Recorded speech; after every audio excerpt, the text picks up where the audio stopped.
بسم اللہ الرحمن الرحیم۔ عورت ذات کو اسلام نے جو مرتبہ و مقام عطا فرمایا، اس سے دیگر مذاہب یکسر خالی ہیں۔ چنانچہ تاریخ گواہی دیتی ہے کہ اسلام سے پہلے لفظ عورت سنتے ہی حقارت کی تیوریاں چہرے پر رونما ہو جاتی تھیں۔ عورت کی قدر راہ پڑی چیز سے زیادہ نہ تھی۔ بچیوں کو زندہ درگور کیا جانا برا نہ سمجھا جاتا تھا۔ عورت نجاست کا ڈھیر اور شیطان کا نمائندہ سمجھی جاتی تھی۔ ایام حیض میں ان کے لیے مخصوص جگہ مقرر تھی۔ بچی کی ولادت کی خبر انتہائی ناگواری سے سنی جاتی تھی۔ غرض کہ عورت ذات محض ایک کھلونا تھی۔ بے حیائی اور بے پردگی عام تھی۔ ہر گلی اور کوچے میں عورت کی عزت نیلام ہوتی تھی۔ لیکن ہمارے محبوب پیغمبر صلی اللہ علیہ وسلم کی آمد مبارک سے عورت کو دنیا میں جینے کا حق ملا، معاشرے میں باعزت مقام ملا۔ کہیں بیٹی، کہیں ماں، کہیں بیوی اور کہیں بہن جیسی عظیم الشان صفات ملیں۔ عورت کو گھر کی ملکہ بننے کا اعزاز ملا۔ 3 بچیوں کی تربیت کرنے پر جنت کی خوشخبری ملی۔ ماں کے قدموں تلے جنت کی بشارت ملی۔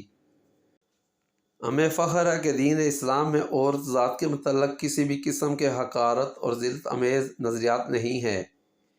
اس عورت ذات سے زندگی وجود میں آئی، لہٰذا اس سے زندہ رہنے کا حق نہیں چھینا جا سکتا۔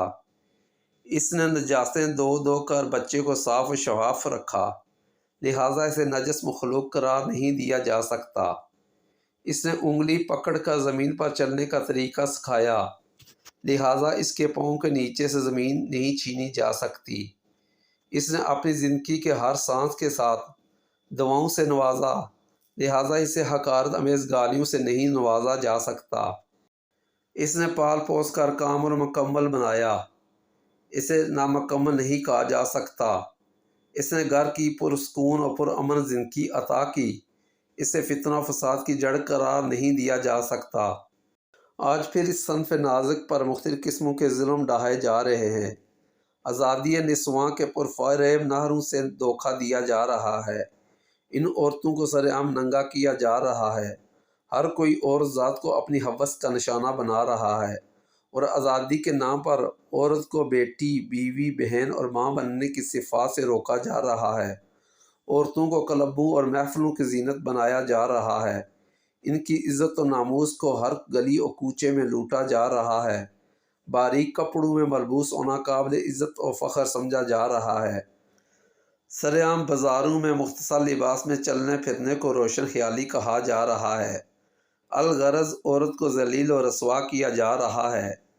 عیاش پسند لوگ قرآنی احکام میں تعویلیں کر رہے ہیں۔